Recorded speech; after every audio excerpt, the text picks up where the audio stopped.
Welcome back, everyone. Next up, we have WaterPur International, Inc. It trades on the OTC Pink sheets under the symbol WPUR and is reinvigorating its decade-old water technology operations and adding electric utility solutions in pursuit of finding profitable, sustainable water management and electricity production solutions.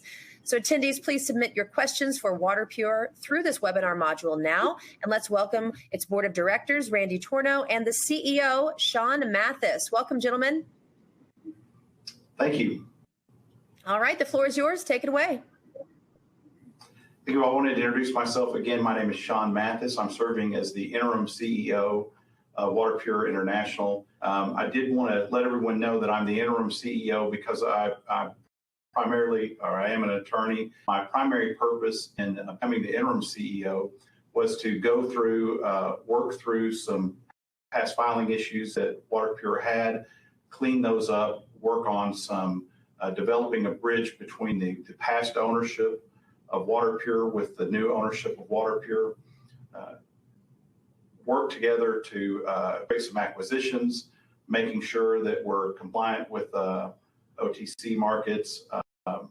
So that's what I've done. One thing that I've learned through all my years of education is when to talk and when to allow others to talk.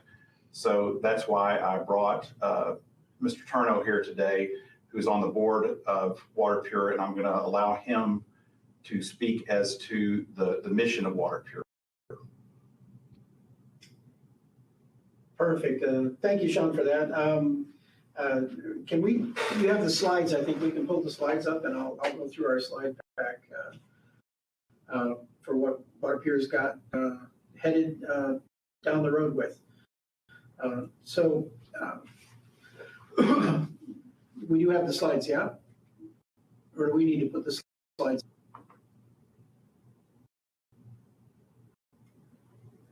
Here we go. Start the slideshow. We'd be better with technology, but we'll get there.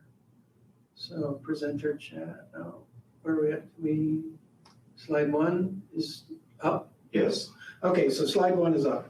So the new kind of direction for WaterPur International is that we've kind of, people know my background. I'm the Chief Executive Officer of Alternate Systems Incorporated, which is a technology provisioning company primarily concentrating on electric mobility solutions in developing markets.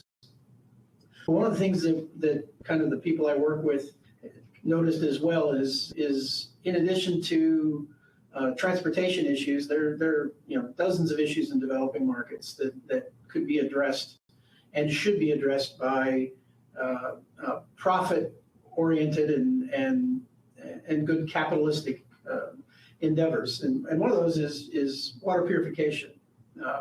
Access to good, clean water is an issue for about half of the Earth's population, which is 4 billion people.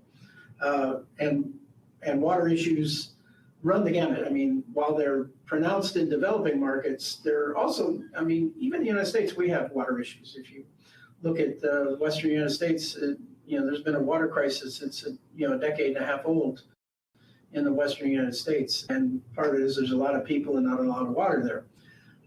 In the areas where I've been working lately, there's plenty of water, but getting it clean and getting it usable is the challenge, and getting it out. So we kind of came into this and said, hey, if we could put together a company that could help develop and implement new water technologies, we might have something that's, one, profitable, and two, good for people. So we want to take on these things. And so, like our first slide says, we want to improve sustainability for water access. We want to find profitable ways to bring water to people that, create profit for the company, create a value product for the consumer, and can capitalize on some of the new technologies that are available in both water production, water purification, and water management. Reversing the global water scarcity issue, it's kind of a pie in the sky bullet, but I don't know that the world is running out of water, but we're running out of water in the right places. So, we have a choice. We can either have people move to where the water is, And we don't seem to like global migration waves all that much, or we can get better at moving water to where people are. And so managing that scarcity is going to be important to us. Then, we've gotten into new electricity production. So as the world goes green, going green means creating electricity from sources that are not fossil-based fuels. So getting ourselves into renewable energy, into alternate forms of energy. As we call them alternate today, they're going to be standard forms, in a decade or 2 decades. Solar, wind, geothermal, hydro, maybe even nuclear. Those are going to be the things that get the world away from continuing to burn fossil fuels. And then if we can reduce the fossil fuel burning, we reduce carbon emissions. So that's kind of the things that, right now WaterPur is a very conceptual company, but those are the kind of things that we're looking at getting ourselves involved in. So I go to the next slide. So goal 1. So we're getting, initiating projects in developing regions. So as we've kind of started developing a set of operations for WaterPur, water and electricity shortages are endemic. And once again, it's not a matter of there's not enough water. The water is not necessarily in the right places, and the water is not necessarily pure. So purifying and distributing water are as important as finding water. I've spent a decade in East Africa. There's lots of water. There are 7 rivers that feed out of Ethiopia. 80% of the Nile River water leaves Ethiopia to go upstream into Sudan and Egypt. There are several of the largest lakes in the world, Lake Malawi, Lake Tanzania, Lake Victoria, hold more fresh water than the Great Lakes in North America. So there's lots of water, but it's not always in the right places. So getting the water to the right places is important. Getting it there effectively, efficiently, and cheaply, so that consumers who don't necessarily have a lot of money to spend on water don't spend all their money on water. If we can get more efficient at moving water to people,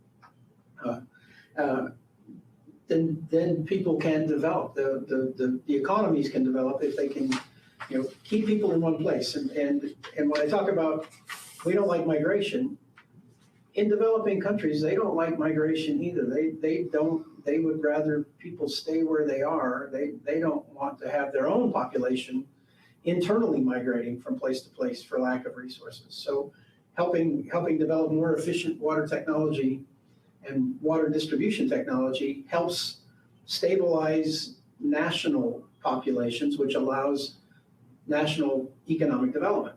So one of the big challenges is there's very limited infrastructure in a lot of the places that we're looking at, and finding ways to create usable infrastructure in a cost-effective.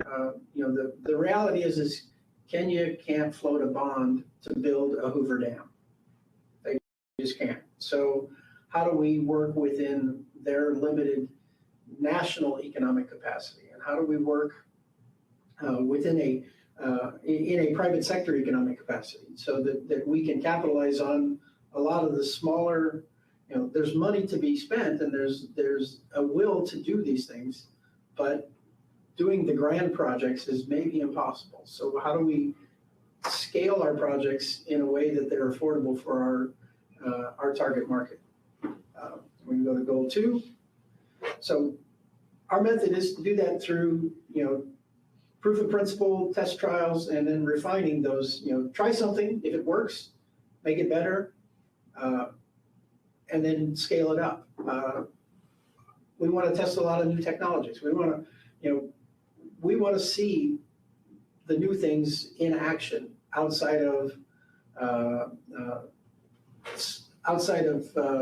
academic settings. In fact, I'm on my way to Detroit tomorrow to meet with an academic who's got a novel process for electricity storage that could turn into an off-grid electric storage medium if the system can work outside of his university laboratory, and we can prove that it works, and then we can get the cost of the unit cost down enough, we can find ways to finance those the sale of those pieces of equipment because one thing that I've learned about developing markets, especially East African developing markets, and specifically about Kenya, is the Kenyan people are a relatively banked people. So even though not every Kenyan has a traditional bank account, because the Kenyans are far ahead of us in mobile payments,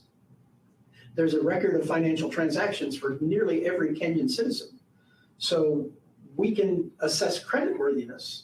And because we can assess creditworthiness, we can now develop long-term financing for the kind of technology we'd like to implement. We can determine that a Maasai farmer will be able to pay off a electric storage bank, a new technology electric storage bank that will power his clean water well, and he can finance both of those acquisitions over 20 or 30 years instead of saving for 20 to 30 years to pay in cash.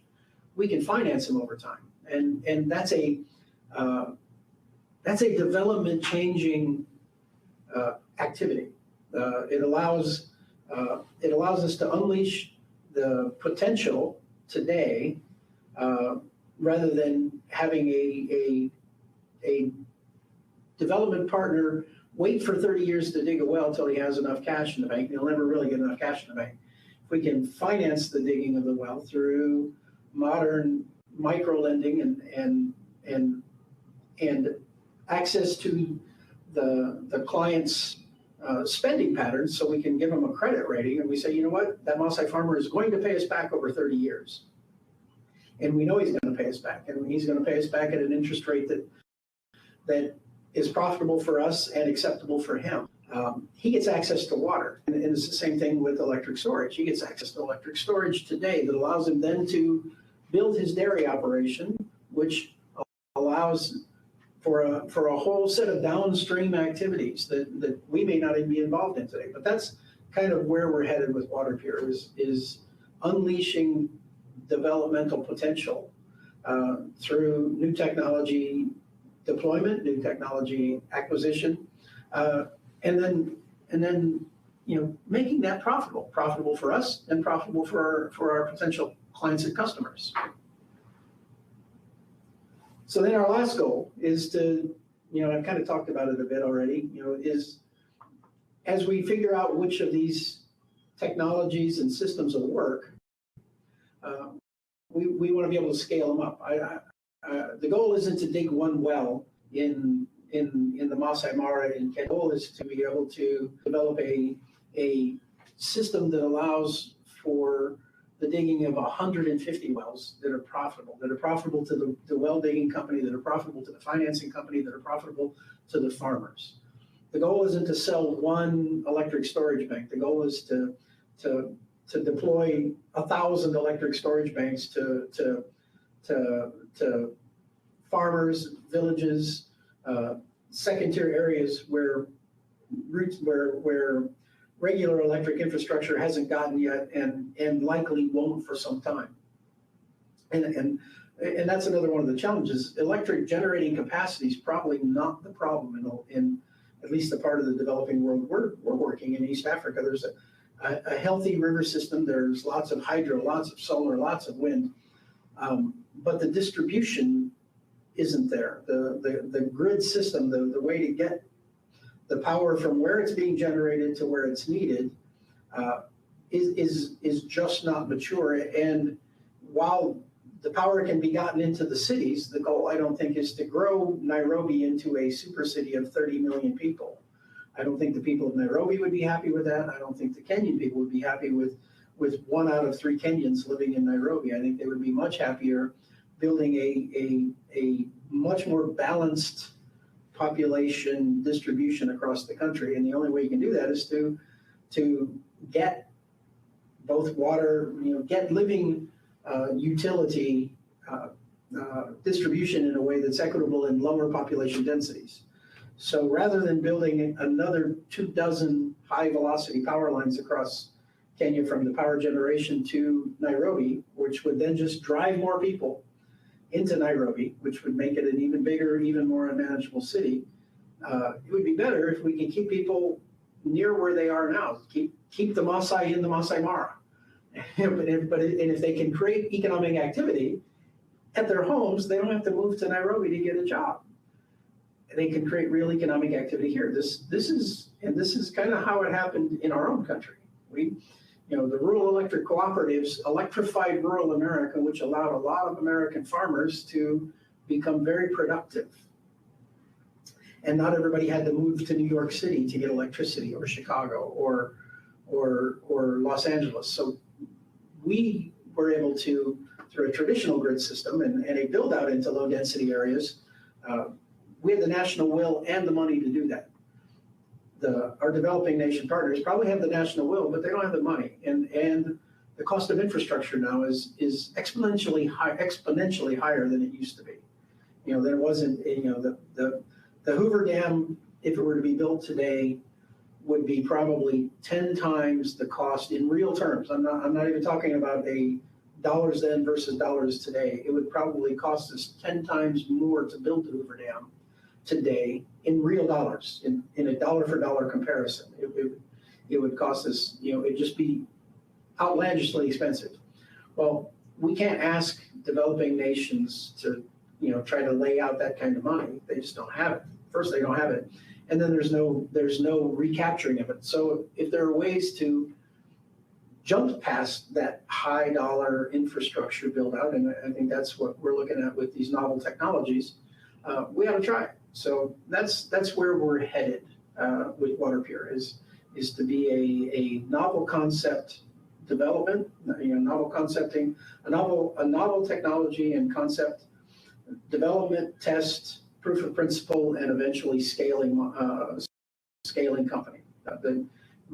We may try 25 different technologies out to see if one works, and then if we get one that works and is affordable, then our goal will be to scale that one technology out. But we'll probably run through a bunch of technologies in the meantime, because we're probably what you would call a serial startup. That's a good way to describe the company right now. And we go to the last slide. But how does a serial startup company create value? Which is probably important to anybody who's a potential shareholder or potential stock buyer for WPUR. So, our first goal is, as we run through these different kinds of intellectual property to see which ones work, we're going to try to own them. So we'll buy into the intellectual property aspects and protect that IP, and that IP will generate value. So as we figure out which technologies and processes work, we'll own them, and we'll prove that they work through pilot projects. And as the pilots work out, we'll scale up the ones that are scalable, and that's how we'll protect the value of the company. The rest is revenue model. So once again, like I said, if we're working in one of the advantages of working in a developing country, a developing economy country like Kenya, or like many of the others, is this kind of non-reliance on banks for financial credit worthiness. So the banking systems in many developing countries are still kind of backwards. They're not loaning the bulk of their money. They see themselves as money repositories, not as market empowerers. So, for example, to buy real estate in Kenya, a mortgage on a Kenyan bank from a Kenyan bank will not be a 30-year mortgage on a 20% down payment. It'll be a 7-year mortgage on a 70% down payment. Because they don't see the unleashing of the value of the property as a net plus yet. Well, that works to our advantage. So we can take in through a non-banking or non-traditional banking method, since we have access through the mobile payments records that people have, we can fill that void and be a financer of modern credit-based financing in a place where the local national banks don't want to work yet. And maybe we force them to rethink their current banking strategies. In the meantime, we can make money, and that becomes a value proposition for WaterPur.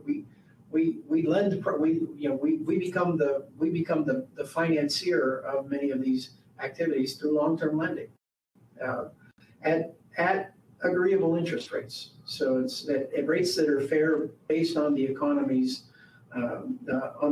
activities. So in a developing country economy, Tanzania, for example, the inflation rate in Tanzania is, and you can Google it, and if I'm wrong by a few points, don't beat me up because I was off by a few points. The inflation rate in most developing countries runs in the 17 to 25% per year rate. So you have to loan money at 30 to 40%, to actually break even. So, saying that we're going to loan money at 30 to 40% APR is, while it's wild for America, it's pretty common for developing countries because inflation eats up half of your profit from interest. And also, you can do weekly or even daily repayments. So a farmer doesn't have to save up every month on his well mortgage. He doesn't have to save up every month to make a big monthly payment. He can make a weekly payment as he's selling fresh milk to the dairy processor. It can be an automatic payment from his Safaricom account right into our account. So this kind of new financial technology allows us to make technology available to people who need it in a way that's profitable to us and useful to them. So that's how we would make money as a revenue generation model as well.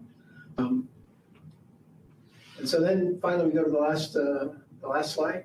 Do we have the last slide, or is that the last slide? That's the last slide. So I have one more slide that's beyond the things beyond concept. Well, I said we're primarily a concept company. We've already done a water project where we financed it and we're being paid back over time.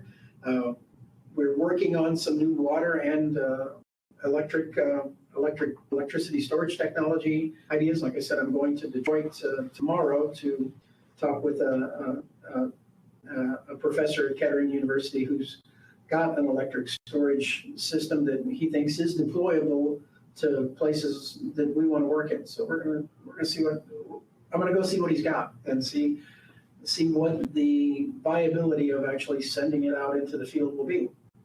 And then, as like I said at the beginning, I am the CEO of Alternate Systems, and while my primary role as CEO of Alternate is electric mobility in developing countries, it does no good to have electric vehicles if you don't have a way to charge the batteries. So WPUR's mission of providing sustainable and scalable access to electricity is kind of important to Alternate's operations as well. So that's why I'll be an interested board member even once we have a new operational CEO over here at WPUR. And I think that pretty much is about all we have on WPUR right now. Great. Well, thank you, gentlemen. We have a few minutes for questions. So a question from Jeff Boyd. Why is Mr. Mathis an interim CEO? And he says, I like him. Can't he stay? Well, I appreciate that, but the reason why I am the interim CEO is precisely because of the legal issues that we needed to overcome in taking this company over. It had some corporate issues in the state of Florida that we had to address. We started this process in roughly a year ago, and then we had to get through all of the updating all the filings, et cetera. So that's primarily why I have been involved. As I appreciate him liking me, but just my history of being an attorney, that's kind of outside of my realm on the operational matters. So eventually, when we get through all the cleanup process, we'll want to turn it over to somebody a lot more capable than I am. Okay. Melinda G wants you to tell us more about the water and electric technology acquisitions. So I think we're going to be a little mum on that. Once again, working in the small cap market, the micro cap market companies, we are very hesitant to name names until we have something signed. We don't like people rushing away. I mean, we've been burned before by prematurely announcing, who our partners are. So until we have something, on paper that is a formal agreement, we're not going to be naming names, and I think that's just prudent on our part. So we want to talk about East Africa. Well, East African Development Partners is a private company that I'm a part of, and so I'm going to be selling some of EADP's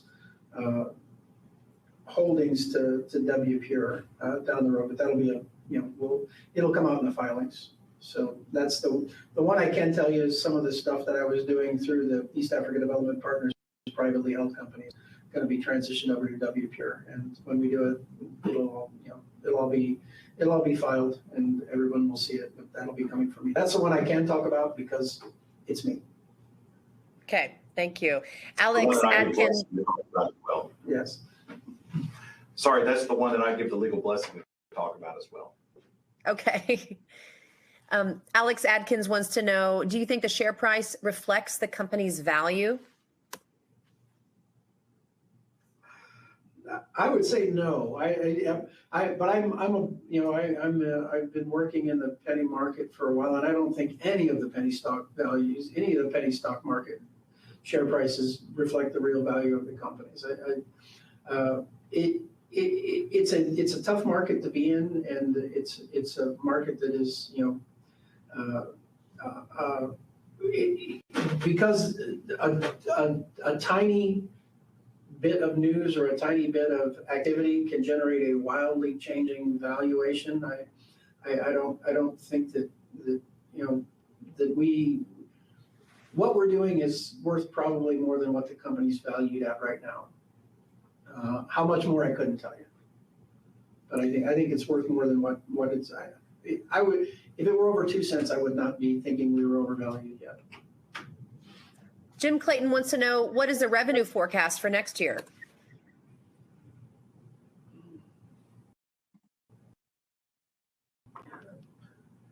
I'm going to be a bit hesitant on throwing numbers out there. It's like, it depends on, a lot of it will be depending on how many up and running. We might be spending a lot more money next year than we are taking money in, but if 1 or 2 of these technologies takes off and we can get the financing, the microfinancing in place to make it work, like I was talking about, we could be doing a good bit of revenue. We could be over $1 million, but we could still be in the spending phase next year.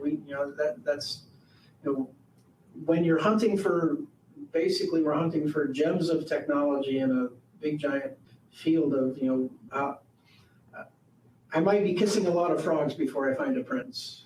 Okay. So, but the prince could pay off, fairly quickly. That's the thing, is I've kind of been in this developing market business for a while now, and I just know it's a much longer slog than we hope it'll be. It tends to be rewarding at the end, but it's never as easy as it may seem from the sidelines. Got it. Well, gentlemen, we are up with our time for your presentation, but we have a ton more questions for you, so we're going to have to send them to you so you can answer on your own time. But thank you so much for joining us on our conference, and we certainly hope you come back with future updates. Thank you so much. All right. You guys have a great day, and everyone stay with us. We're transitioning to the next presenter. We'll be right back.